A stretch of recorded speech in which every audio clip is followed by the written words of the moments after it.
வாழ்க வையகம் வாழ்க வையகம் வாழ்க வளமுடன். குரு வாழ்க குருவே துணை. என் வாழ்வில் என் குரு. இது 3வது பகுதி. 2வது பகுதியிலே நான் சொல்லியிருந்தேன். இப்போ குரு வந்து வாழணும் அப்படிங்கிற ஆசையை கொடுத்துட்டாங்க. ஸோ இப்போ வாழணும்னு முடிவாயிடுச்சு. வாழ்க்கைக்கு ஒரு குறிக்கோள் வேணும் அப்படின்னு சொல்கிறாங்க.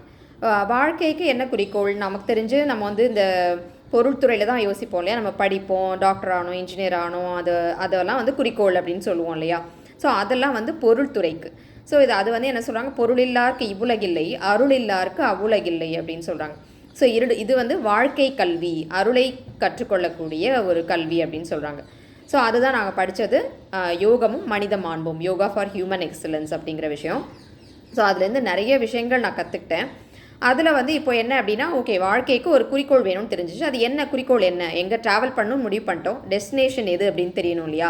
அந்த டெஸ்டினேஷன் எது அப்படிங்கும்போது இறைவனை உணர்தல், இறைவனடி சேர்தல். திருப்பி நம்ம எங்கேருந்து வந்தோமோ இறைவன்கிட்டேருந்து வந்தோம், இறைவன்கிட்டே போகணும். இறைவனடி சேர்தல் அப்படின்னா வாழ்க்கைக்கு நம்ம சொல்ல மாட்டோம், இறந்தப்பறம் தான் இறைவனடி சேர்தல் அப்படின்னு சொல்லுவோம். எப்படி வாழ்க்கைக்கு வாழும்பொழுது இறைவனடி சேர்தல் அப்படிங்கும்போது, வாழும்பொழுதே ஞானிகள் மகான்கள் எல்லாம் அந்த வாழ்க்கையிலே வந்து இறைவனை உணர்ந்து வாழ்ந்தார்கள் இல்லையா.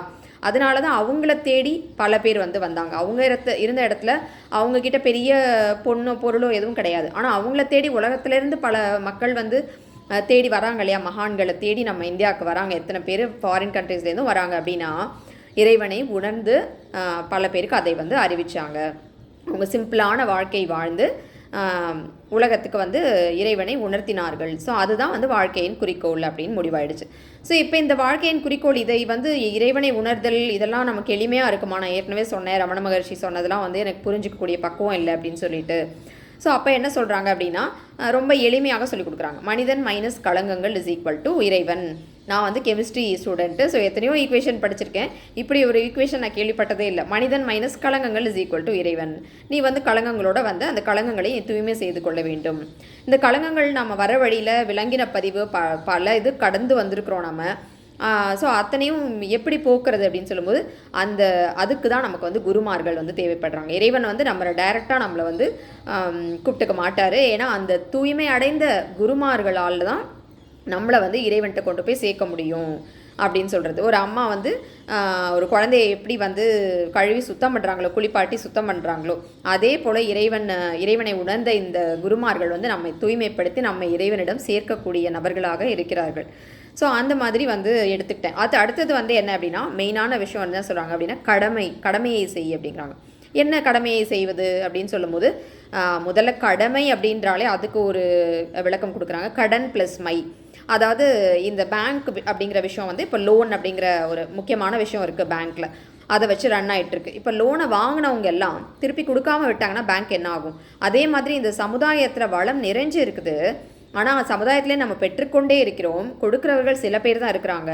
அப்படி திருப்பி கொடுக்காமல் சமுதாயத்திலேருந்து எடுத்துக்கொண்டே இருக்கும் பொழுது சமுதாயத்தின் வளம் குறைகிறது. நம்ம நிறைய குறை சொல்கிறோம். ஆனால் அந்த சமுதாயத்துலேருந்து நாம் என்ன எடுத்திருக்கோம், என்ன நாம் இன்னும் கொடுக்கல அப்படின்னு சொல்லும்போது, இந்த உடல் இவ்வளோ தூரம் வளர்ந்ததே, பிறந்து இவ்வளோ தூரம் வளர்ந்து எவ்வளோ உணவு சாப்பிட்ருக்கோம். ஒரு பிடி உணவில் உலக ஒற்றுமை கண்டிடு அப்படின்னு சொல்கிறாங்க. ஒரு பிடி உணவுக்கு பின்னால் நீ சாப்பிட்ற அந்த உணவுக்கு பின்னால் எவ்வளோ பேரோட உழைப்பு இருக்குது அப்படின்னு சொல்லும்போது ரொம்ப ஆச்சரியமாக இருக்குது. இவ்வளோ நாள் நம்ம அதை யோசிக்கவே இல்லை. நம்ம சொல்கிறோம் இல்லையா, டேக் இட் ஃபார் கிராண்டட். யாராவது நம்மளை யூஸ் பண்ணிட்டாங்கன்னா சொல்கிறோம் டேக் இட் ஃபார் கிராண்டட்னு எடுத்துக்கிறாங்கன்னு சொல்கிறோம். ஆனால் நாம் சமுதாயத்துலேருந்து என்ன எடுத்துக்கிட்டோம், ஸோ அதை நம்ம யோசிக்கவே இல்லை. சமுதாயத்துலேருந்து எடுத்துகிட்டு தான் நம்ம வளர்ந்தோம். அதே மாதிரி அறிவின் வளர்ச்சி எவ்வளோ பேர் நமக்கு வந்து பாடம் சொல்லி கொடுத்துருக்காங்க, எவ்வளோ நல்ல விஷயங்கள் சொல்லி கொடுத்துருக்காங்க. அதெல்லாம் இந்த சமுதாயத்துலேருந்து நாம் பெற்றது. பதிலுக்கு நாம் சமுதாயத்துக்கு என்ன செஞ்சோம் அப்படின்னு பார்க்கும்போது அதுதான் வந்து கடமை அப்படின்னு சொல்கிறாங்க. இது என்ன சொல்கிறாங்க, இப்போ இந்த கடனை நீ திருப்பி கொடுக்காம இருக்க திருப்பி கொடுக்காதது மட்டும் இல்லை, நானும் இன்னும் சினம், கவலை, இன்னும் பல விதமான கெட்ட குப்பையை வந்து இந்த சமுதாயத்தில் போட்டுக்கிட்டே இருக்கேன். நானும் இந்த சமுதாயத்தை கெடுத்துக்கொண்டு நான் வந்து இந்த சமுதாயத்தை பற்றி குறை சொல்லி கொடுத்துருக்கேன் அப்படின்னு சொல்கிறாங்க. அதாவது பார் திருந்தவெனில் சினத்தால் வருத்தம்தான் மிஞ்சும், திருத்தம் வராது. பார்த்திருந்தவெனில் அன்பு, செயல், நல்லொழுக்கம் இவையே வழி. சீர்திருத்தம் சமுதாயத்தில் மலர வேண்டும் என்றால் முதலில் சீர்திருத்தம் உங்களிடம் வர வேண்டும் அப்படின்னு சொல்கிறாங்க. ஸோ அப்போ தான் புரிஞ்சுது, ஓகே நம்ம ஃபஸ்ட்டு ஸ்டார்ட் பண்ணணும். அப்போ வந்து கடமை அப்படிங்கிறதுல என்ன சொல்கிறாங்கன்னா, அழகாக ப்ரையாரிட்டிஸ் பண்ணி சொல்கிறாங்க. ஐவகை கடமை: தான், குடும்பம், சுற்றம், ஊரார், உலகோர் காற்றும் கடமை முறையே கெடாமல் ஒன்றினால் மற்று. முறையே பார் கெடாமல் ஒன்றினால் மற்று அப்படின்னு சொல்கிறாங்க. அதாவது முதல்ல நம்ம பார்க்க வேண்டியது நம்மளை தான். ஏன்னா நம்மளுடைய உடம்பு, நம்மளுடைய மனசு, இது சுவர் இருந்தால் தான் சித்திரம் வரையலாம். அதனால் முதல்ல நம்ம நல்லா இல்லை அப்படின்னா யாருக்குமே நம்ம எதுவுமே செய்ய முடியாது, நம்ம யூஸ்ஃபுல்லாக இருக்க முடியாது, எல்லாருக்கும் பாரமாக தான் இருப்போம். அப்போ நாம் வந்து முதல்ல நம்மளை பார்த்துக்கிறது வந்து நம்மளுடைய உடலை, மனதை, உயிரை பார்த்துக்கொள்வது. உடல் பற்றியே நமக்கு சுத்தமாக நாலேஜே கிடையாது, ஏதோ அறகுறையாக தெரிஞ்சு வச்சுருக்கோம். இனி பார்க்குறோம்ல எவ்வளோ யங் ஏஜில் டெத்தெல்லாம் நடக்குது அப்படின்ட்டு. இந்த உடல் இயக்கத்தை பற்றி கேட்க கேட்க ரொம்ப ஆச்சரியமாக இருக்குது. வெறும் சாப்பாடு நம்ம சாப்பிட்றோன்னா உள்ள ஜீரணிக்கிற வேலையை அது செய்து எவ்வளோ பெரிய ஒரு தொழிற்சாலை போல் ஒவ்வொரு செல்லுமே இயங்கிட்டு இருக்கு அப்படின்னு சொல்கிறாங்க. எவ்வளோ உடம்பை பற்றி வந்து கேட்க கேட்க ஆச்சரியமாக தான் இருக்குது. இவ்வளோ விஷயங்கள் நம்ம உடம்புக்குள்ளே நடந்துகிட்டு இருக்கா அப்படிங்கிறத நம்ம கவனிக்கிறதே இல்லை. சாப்பிட்றோம், நம்ம வேலையை பார்த்துட்டு நம்ம போயிட்டே இருக்கிறோம். அதுக்கு தான் வந்தோம், என்ஜாய் பண்ண தான் வந்தோங்கிற மாதிரி நம்ம பண்ணிகிட்டே இருக்கோம். ஸோ அதான் என்ன சொல்கிறாங்கன்னா, ஒரு ஏர்போர்ட் போயிட்டு ஃப்ளைட் எடுக்கணும்னு போயிட்டு அங்கே ஃப்ளைட் டிலே ஆகிடுச்சுன்னு சுற்றி பார்க்க போயிட்டு அந்த ஃப்ளைட்டையே மிஸ் பண்ணி அங்கே சுற்றி பார்க்குறதுல என்ஜாய் பண்ணுறதுல போயிட்டோம். அந்த மாதிரி நம்ம இப்போ வந்து டெஸ்டினேஷன் போக வேண்டியதை விட்டுட்டு நம்ம வந்து என்ஜாய் பண்ணிகிட்ருக்கோம். என்ஜாய் பண்ணுறதுக்கு தான் வந்தோம் உலகத்துக்கு, அந்த என்ஜாய்மெண்ட் தேவை தான். ஆனால் எந்த அளவுக்கு தேவை அப்படிங்கிறதே நம்ம மறந்துட்டு இந்த உள்ளே நடந்துட்டுருக்க விஷயங்கள்லாம் நம்ம மறந்துட்டோம் அப்படின்னு கேட்க கேட்க ரொம்ப வியப்பாக இருந்தது. மூளையை பற்றி, இந்த உடம்புக்குள்ளே ரன் ஆகிட்டுருக்க வேலைகள் பற்றிலாம் நிறைய பேசணுன்னா பேசிகிட்டே இருக்கலாம். அந்த அளவுக்கு வந்து பாடங்கள் நம்ம கற்றுக்கிட்டோம். அப்போ என்ன அப்படின்னா, இந்த அளவுக்கு இந்த உடல் வந்து வேலை செஞ்சிட்டு இருக்குது. அடுத்தது இந்த உடலை பார்த்துக்கிறதே வந்து பெரிய வேலையாக நமக்கு எழுந்தோடனே நம்ம உடலை நம்ம முதல்ல பார்த்துக்கும்போது நம்ம மற்றவங்களுக்கு நல்ல பாரம் இல்லாமல் நம்மளால் செய்ய முடியும். அடுத்தது வந்து மனம் அப்படிங்கிறத பற்றி நமக்கு என்ன தெரியும் அப்படின்னா, மனம்னா குரங்கு, மனம்னா ஒரு கல் குடித்த குரங்கு அப்படின்னு சொல்கிறாங்க. இன்னும் கூட அது குரங்கே தாவிக்கிட்டே இருக்கும் மரத்துக்கு மரம். இது கல் குடித்த குரங்கு அப்படின்னு சொல்லும்போது அப்படியே வந்து எப்படி இருக்கும் அது. ஸோ அந்த மாதிரி சொல்கிற மனம் ஒரு புதையல், மனத்துக்குள்ளே ஒரு புதையல் இருக்குது. அதாவது அலை பாய்ந்து கொண்டு இருக்கக்கூடிய அந்த கடலில் வந்து மேலே அலை இறைச்சலாக இருக்குது, ஆனால் அதே கடலுக்கு அடியில் போகும்போது எவ்வளோ அமைதியாக இருக்குது அந்த ஆழத்தில். அந்த மாதிரி இந்த மனதை புலன்கள் மூலமாக, இந்த 5 புலன்கள் மூலமாக வெளியே போய்கொண்டிருக்கக்கூடிய அந்த மனதை அப்படியே உள்நோக்கி திருப்பி உயிரின் மீது வைத்து தவம் ஒரு 15 நிமிஷம் 20 நிமிஷம் டெய்லி அந்த தவம் எடுக்கிறதுக்கு என்ன தகுதி வேணும் நான் போனதுலேயே சொல்லியிருந்தேன். நமக்கு எல்லாருக்கும் மனமும் உயிரும் இருக்குது, ஆனால் நம்மக்கிட்ட இருக்கிற மனதை உயிரை பற்றி நமக்கு தெரியல. நம்மக்கிட்ட இருக்க மிக்சியை பற்றி, கிரைண்டரை பற்றி நிறைய தெரிஞ்சு வச்சுருக்கோம். அதை எப்படி ரிப்பேர் பண்ணுறது, அதை பத்திரமா வச்சுக்கிறது எல்லாமே மேனுவல் படித்து தெரிஞ்சுக்கிறோம். ஆனால் நம்மளுடைய மனம் உயிர் என்ற மறை பொருளை பற்றி சுத்தமாக தெரியல. ஸோ அதை பற்றி தான் சொல்லிக் கொடுக்குறாங்க. நம்ம உயிரின் மேல் மனம் வைத்து தவம் ஏற்றணும். இதுக்கு எந்த தகுதி வேணும்? மனமும் உயிரும் இருந்தாலே போதும். அப்போ அதோடைய அந்த அறிவு இருந்தாலே இந்த பூமியில் வந்து, இந்த உலகத்தில் வந்து இந்த நடக்கக்கூடிய விஷயங்கள்லாம் நடக்காது. ஆனால் அதுக்கு முதல்ல ஒவ்வொரு தனி மனிதன்கிட்டையும் அமைதியும் அந்த திருத்தமும் வரணும் அப்படின்னு சொல்லி ஸ்டார்ட் பண்ணாங்க ஃபஸ்ட்டு. ஸோ அப்போ முதல்ல நான் வந்து என்னோடய உயிரை கவனித்து நான் தவம் பண்ணும்போது தான் தெரியுது, என் மனசுக்குள்ளே நான் சொன்னேன் இல்லையா, பயம் இருக்குது, டிப்ரெஷன், கவலை ஏன் இருக்குது, எனக்குள்ளே இருக்க ஆற்றல் எனக்கு தெரியல. அப்போ உள்ளே இருக்கக்கூடிய புதையலை பார்க்கும்போது தான் இவ்வளோ விஷயம் நமக்குள்ளே இருக்குது. ஆனால் மேலே நான் எதெல்லாம் போட்டு வச்சுருக்கேன் அப்படின்னா, சினம், வருத்தம், தேவையில்லாத விஷயங்கள், பேராசை, பொறாமை, இந்த மாதிரி ஏகப்பட்ட குணங்கள் இருக்குது. எல்லாமே அப்படி காலப்போக்கில் நமக்குள்ளே வந்துடுது. ஆனால் நமக்கே தெரியல இதெல்லாம் நம்மக்கிட்ட இருக்குதுன்னு சொல்லி நம்ம அடுத்தவங்களை வெளியில் பார்த்து, கண்ணை திறந்து பார்த்து, காதால் கேட்டு நம்ம குறை சொல்லிகிட்டு இருக்கோம். ஆனால் அந்த கண்ணையும் மூடி நம்ம உட்காந்து நமக்குள்ளே கவனிக்க ஆரம்பித்தோம் அப்படின்னா அப்போ தான் தெரியுது நமக்குள்ளே எவ்வளோ புதையல் இருக்குது. தேவையில்லாமல் நம்ம ஏன் வந்து வெளியில் எவ்வளோ இதுக்கு என்னால் வளர முடியாது காரணம் இவங்க அவங்க என்னென்னமோ நம்ம சொல்லிகிட்டே இருக்கோம்.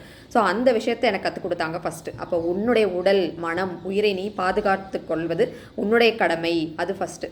அதை நீ செஞ்சனா தான் அதுக்கடுத்து வந்து நீ குடும்பம், சுற்றம், ஊரார், உலகூர் காற்றும் கடமை. அப்போ சீர்திருத்தம் வரலை உலகத்தில், என்னால் எதுவும் செய்ய முடியல அப்படின்னு சொல்லி ஒரு எண்ணம் வந்தது இல்லையா, அந்த டெத் ஃபியர். அந்த டெத் ஃபியருங்கிற இது தான் என்னை இவ்வளோ தூரம் கூட்டிகிட்டு வந்தது. இப்போ கூட இயக்குனர் சிகரம் பாரதிராஜா அவர்களுடைய இறப்புக்கு அப்புறமா அவங்களுடைய சமீபத்தில் அவரோட இன்டர்வியூவில் ஒரு கேள்விக்கு அவங்க பதில் சொல்லியிருந்தது கேட்டேன். அதில் வந்து I love this universe, I love my self. இந்த உலகமே அழகு, எல்லாமே அழகு. ஸோ இந்த உலகத்தை விட்டு இந்த உடல் போயிடும் அப்படின்னு நினைக்கும் போது அந்த பயம் இருக்குது, அது வந்து பயமாக தான் இருக்குது அப்படின்னு சொல்லி அவங்க சொல்லியிருந்தாங்க அழகாக. ஸோ இந்த டெத் ஃபியர் அப்படிங்கிறது எல்லாருக்குமே இருக்குது, எல்லா மனிதனுக்குமே இருக்குது. ஸோ அந்த டெத்துங்கிறது என்ன அப்படின்னு சொல்லும்போது அதுதான் வந்து அந்த டெத் ஃபியர் அப்படிங்கிறது தான் ஒரு ரமண மகர்ஷிங்கிற ஒரு மகானை நமக்கு கொடுத்தது. அதே மாதிரி அந்த இறப்பை பற்றிய கேள்வி தான் ஒரு இளவரசரை வந்து புத்தராக்கியது. அதே ஒரு இறப்பை பற்றிய கேள்வியை தான் வந்து வேதாத்ரி மகரிஷி அவர்களை வந்து இந்த காயகல்பம்ங்கிற அரிய கலையை இந்த உலகத்துக்கு கொடுக்க வைத்தது. ஒரு 3 நிமிடம் நம்ம உயிருக்காக நாம் செய்துக்கக்கூடிய அருமையான கலை அது.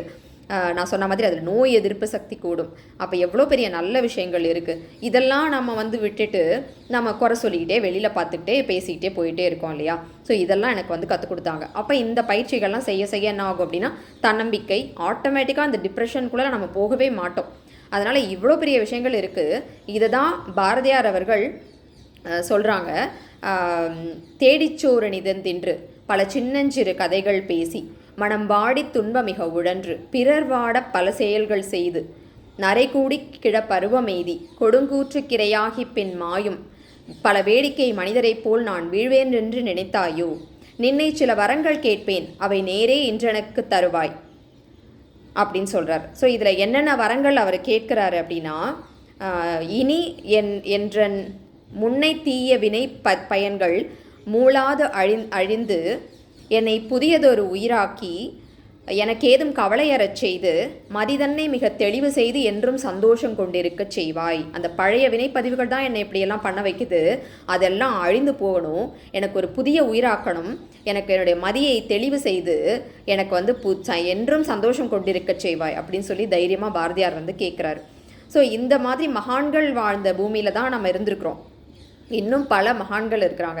இன்னும் வந்து வெளிநாடுகளையுமே பல பேர் வந்து நிறைய நல்ல விஷயங்கள் நமக்கு சொல்லியிருக்காங்க. அப்படி இருக்கும்போது சமுதாயத்தின் வளத்தை நாம் திரும்ப திரும்ப எடுத்துக்கிட்டே இருக்கோமே, என்ன நாம் கொடுக்குறோம் அப்படின்னு யோசிக்கிறதா இந்த கடமை அப்படிங்கிறது. அப்போ இந்த வாழ்வின் நோக்கம் தெரியாமல் பயணிப்பது என்பது ஒரு வெள்ளத்தில் வந்து துடுப்பில்லாமல் பயணிப்பது போல். அந்த வெள்ளத்தில் படகு எப்படியெல்லாம் வெள்ளம் போகுதோ அப்படிலாம் அடிச்சுட்டு போகிறது தான் வந்து துடுப்பில்லாமல் பயணிப்பது. துடுப்பை வந்து அந்த வெள்ளத்துக்கு எதிராக துடுப்பை போட்டு நாம் போனோம் அப்படின்னா நாம் எந்த டெஸ்டினேஷன் ரீச் பண்ணணுமோ அங்கே நம்மளால் போக முடியும். அதுக்கான பவர் நமக்குள்ளே இருக்குது.